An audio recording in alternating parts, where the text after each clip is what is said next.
Hello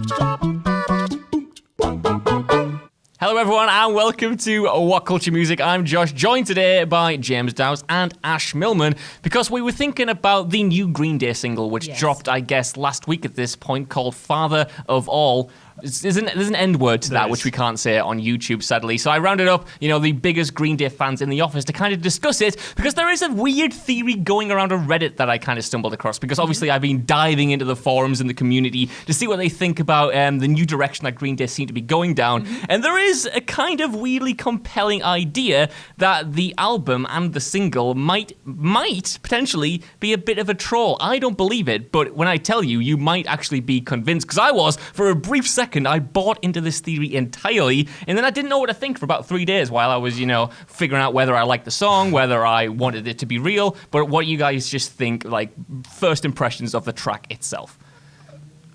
It's a that good, eh? That good, eh? It's different, isn't it? It's not the same sound that they've been going for. Absolutely not. But maybe difference is good. I think so, especially when it comes to Green Day, who have been so diverse in the past. A lot of people accuse Green Day of selling out or whatever when they signed to a major record label, which is part of the theory actually for Dookie. But I feel like they've always reinvented themselves for better or worse. I mean, they tried that with, I guess, Uno Dos Tres, which I actually quite like a lot. Okay, I'm going to say that right now. That's the end of the podcast. That's the end. Okay, right. Okay, I guess we'll swiftly move on from that. But yeah, I feel like this is what they always do. But your feelings on the track are kind of. They don't matter at this point, because I've got a big theory for you about why it might not even be a real album. Because the idea is that Green Day as a band, they have one more album left on their record label with Warner Brothers, and people have been hypothesizing that they might just be pushing this album out so they can get to the real album, which will drop next year. It sounds kind of crazy, but there is some compelling evidence for this, including the album itself, Father of All, which is coming out in February, is only 26 minutes long, which is ridiculously How many short. songs is that, like 6? Honestly, I think it's about 10, but all the songs are really short, so it's just... Because Billy Joe, in an interview, said that he was just kind of sick of any songs that went over 3 minutes, which I can kind of relate to. I back that completely. Make them short and sweet. How long is Father of All? Is it 2 minutes? It's 2 minutes 30-ish, I think. It's definitely under 3 minutes. It's definitely on the snappier end of things. So that's one idea, because the LP is only 26 minutes, which is only a minute over the length it needs to be actually be considered an LP, because anything under that is EP. After that, they only have one album left with on their contract, like I said, because Uno Dos Tres only counted as one. And in these interviews that I've been reading with Billy Joe, he keeps mentioning just how excited the band are to go indie, because obviously when it comes to Green Day, there are huge sort of amounts of time between album releases. Like when you look at their output over the 2000s and into the 2010s, we had those 3 Uno Dos Tres in the space of a couple months, but that was one project essentially. Then we had a long wait to Revolution Radio. We had a long wait until Father of All. And this kind of suggests that they want to release music faster. They want to release singles. They want to release EPs. And to me, there is a kind of compelling angle to this, because they have so many side projects. They've got, they did the long shot last year. They have Foxborough Hot Dubs, obviously. Billy Joe and co. like to make lots and lots of music. But that is not the golden boot in this theory. Have I used that right? What is that? I have no idea. That sounded impressive. The golden... In what is it called? my head. I don't know. I think it's in football. Yeah. Maybe. The MVP. The MVP in this theory is that before this album was actually formally announced, there were leaks that there was another album called Magnum Opus of the Inglorious Kind, which I think is an amazing name for an album. That's going full like 1975 It's awesome. vibes. It actually is, isn't it? It's almost as long as the 1975 album. But that's 1975. What's that got to do with Green Day? Nothing. That's not the Green Day thing, James Dowse. We were just saying that it sounds like a 1975 album. Yeah, but that's not what they should be going for. I realise this is a really complex theory here, and might completely throw you for a loop. But before this new album was announced, the idea was that there was this magnum opus of the Inglorious Kind, which, people were saying that they found album artwork for, found snippets of tracks for. So the suggestion is that this... Sorry, Ash, I just spat all over you there by accident. I'm so sorry. I'm so into Green Day at the minute. The suggestion is this album that's coming in February is just sort of a decoy album, a kind of a bit of fun, so they can get out the contract and then release something major next year. What do you guys think? I think think I had a little read around when you said, "Oh, we've got a Green Day podcast." I was like, "Let's see what's going on." And something I read up, which I think kind of supports this theory, is that they're not talking about Trump at all. And considering how political Green Day are as a band and how much everything has revolved around their political climate and Americana and all that sort of thing, for them to say that they are going like almost anti-political by not approaching that at all and going in a completely different direction with their messages, kind of ties into this whole new direction. And maybe it is a massive troll, but 26 minutes as well is so short. And let's just face up to the fact that the first song as well that releases a single is "What's So Funny" the whole time. That's like, it. Big banter. So. Maybe this is a true theory. Well, I think that, you know what, it's kind of easy to latch onto it because you look at the album artwork, which obviously is kind of a take on the iconic American Idiot thing, but with, you've got like a unicorn on there. You've got all this kind of crazy artwork. You've got the Hella Mega tour where you've got like these three big bands all joining forces for a massive stadium thing. And have you guys seen the sort of the social media posts by Billy Joe and Green Day themselves? Because they're all over the place and they don't really make any sense and they're just talking up this album in a really strange way, especially after how grounded Revolution Radio was, I found. That was sort of very humbling and sort of them just doing what they wanted to do, like sort of self-producing it, releasing it, in a kind of low-key for Green Day anyway way, whereas this is dangerous music for dangerous kids. We're going to have unicorns everywhere. We're going to try this brand new thing. We're going to be messing around with Jimmy Kimmel. We're going to go absolutely crazy again. And it is big banter, like you said, Ash, to be fair. They're at a big old age, them lot, aren't they? They're at a big old age. They are. I mean, you know what? I'm all for people, trying to recapture their youth and stuff, especially when it comes to Green Day. They've been doing it for years and years. Yep. But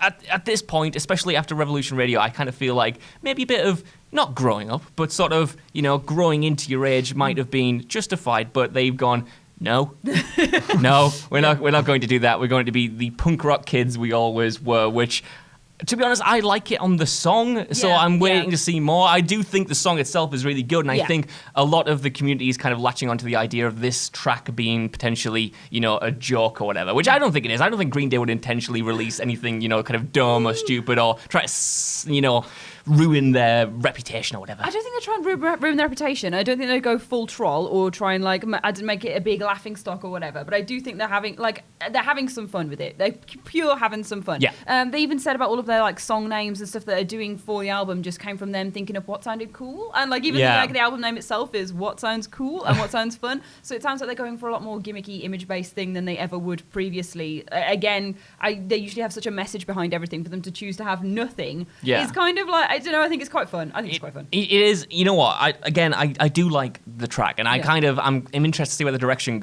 it goes, but it is almost identical to the messaging they had when they started Uno Dos Tres, because they were talking about, this is just us, about being in the moment, where it's like a kind of concept project about the party, the after party and stuff like that, and it was very sort of, them trying to embrace that energy, and that kind of went a bit wrong. I like those albums, but they were certainly potentially a misstep. James Dowse, you haven't said much. Do you want to, kill me for saying those albums? Because I don't know if I'm agreeing with all of your opinions here. Come on then, tell me why not. Because the song is just lazy, in my opinion.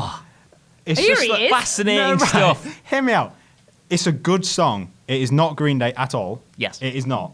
Do you agree with that in any way? I will give you this, of course, yeah. It's not what their typical sound is, but it's also a new direction. But as we discovered before this podcast, if you want to explain that, their song off Dowse album. James Dowse actually noticed something very interesting because he sent us the song F-Time from Dowse. I don't think that's I don't think it is. On the censored version, I'm pretty sure it's just F-Time. And you pointed out that the introduction to that song is pretty much the same as the intro to Father of All, but it's sped up on Father of All. And I thought, it's probably not going to be that close. And then I listened to them both back to back and I thought, James Dowse has got it on the head here. He's absolutely nailed it. But also, musically, the song is nothing special, in my opinion. Like, Trey Cool is sick on the drums. Yeah. The entire song is a drum solo. And then Billy Joe with his falsetto, high-pitched vocals and whatever. It's the same three chords and whatnot all the way throughout and stuff, so it's still got the typical Green Day feel of three chords. Yeah. But I don't know. It's not, nothing happens. I know what you mean. It's very sort of like back to basics even though it is different, it's very sort of straightforward. Here's my under 3 minute rock song. We're going to have a good time. And I quite like it, but is it... The thing for me is when it comes to Green Day, because there is such a long wait between releases, you're always expecting the next big thing. Yeah. And I don't know whether that's us setting ourselves up for a fall, because we put so much expectation into these albums when... I think it makes them also not want to just deliver a regular Green Day album or whatever like that. I don't know, I feel like because they've had so much falling on their face, like, I don't know, I was like a devout Green Day worshipper for most of my life. Like American Idiot and 21st Century Breakdown and everything, I love those so much. All the old stuff, Dookie, of course, Nimrod, Warning, all fantastic. And then they kind of hit like this hiccup period of Uno Dos Tre, and Revolution Radio didn't really do anything. So I feel like them coming back and going, we're going in a completely new direction, bit of banter, bit of something new, let's just whack it out there and see what happens, and kind of just riding that wave of, we don't really care. Yeah. We don't really care if you like it or not. Here's just something we're doing because it's a bit of fun for us. I think that's a really good direction for them to go in, and it kind of puts more faith in them for me as well. I feel more like they're kind of owning themselves a bit more, whereas they got a bit lost in this period before this. So for them to go, okay, this is weird, this is new, this is us.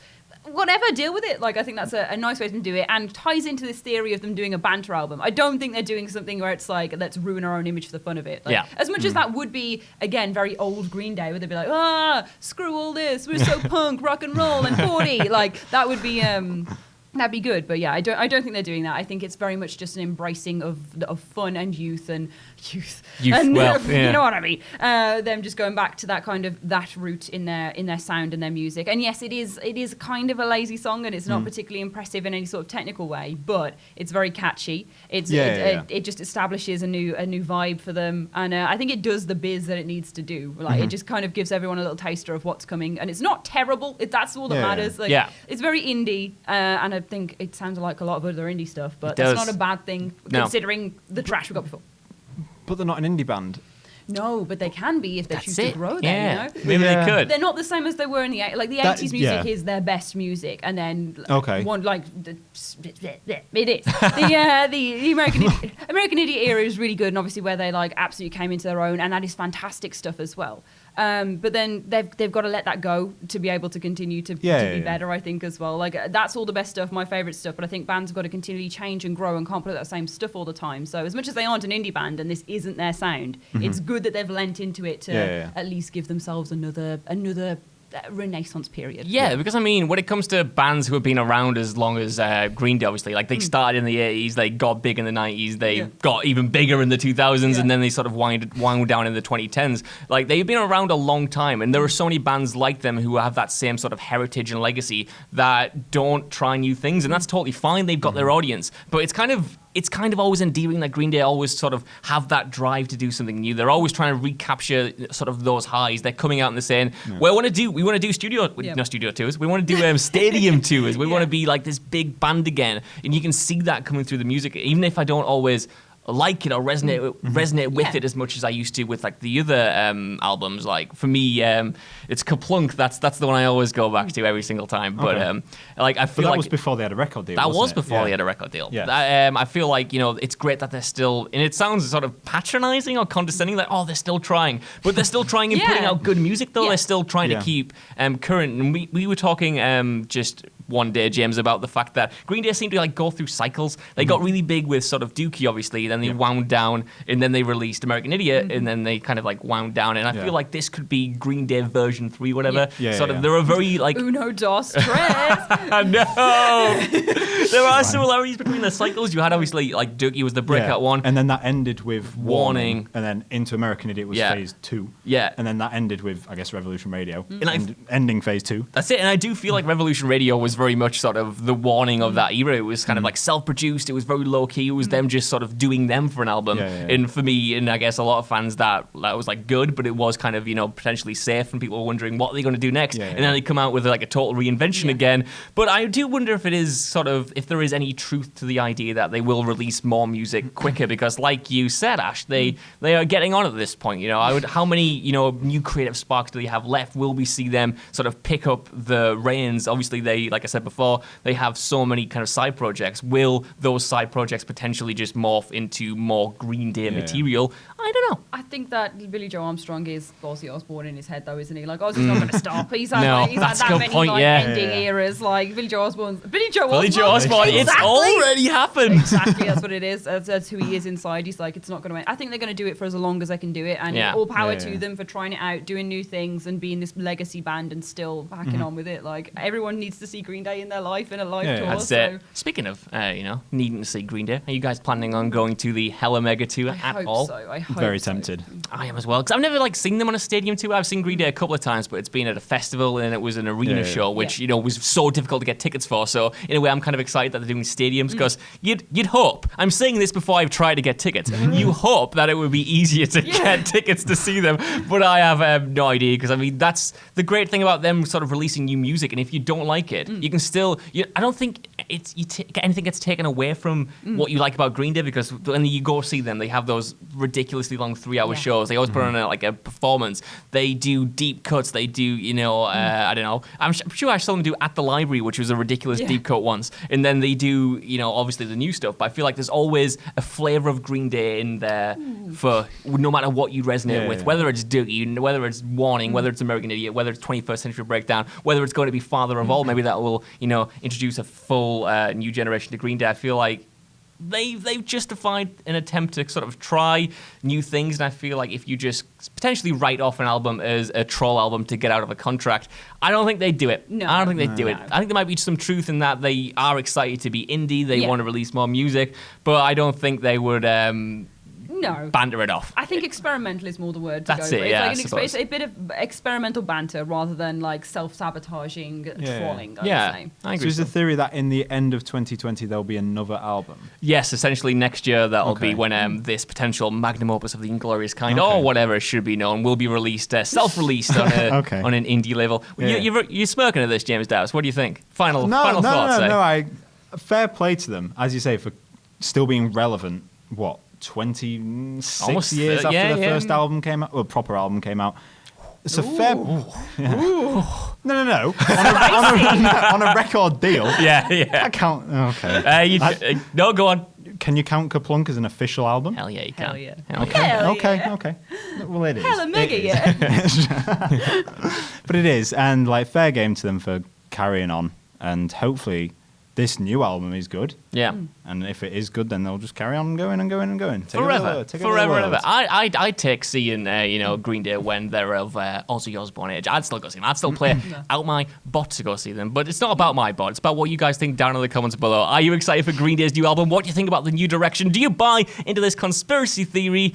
And are you going to go see them on the Hella Mega tour? Even if you don't, though, could you give us a like, share, subscribe, and head over to WhatCulture Music for more delicious content like this every single day. Even if you don't, though, I've been Josh, joined on my left by James Dowse. Yep. And on my right by Also, James Dowse. and we need to work on our exits, but we'll see you soon. James Dowse. Bye.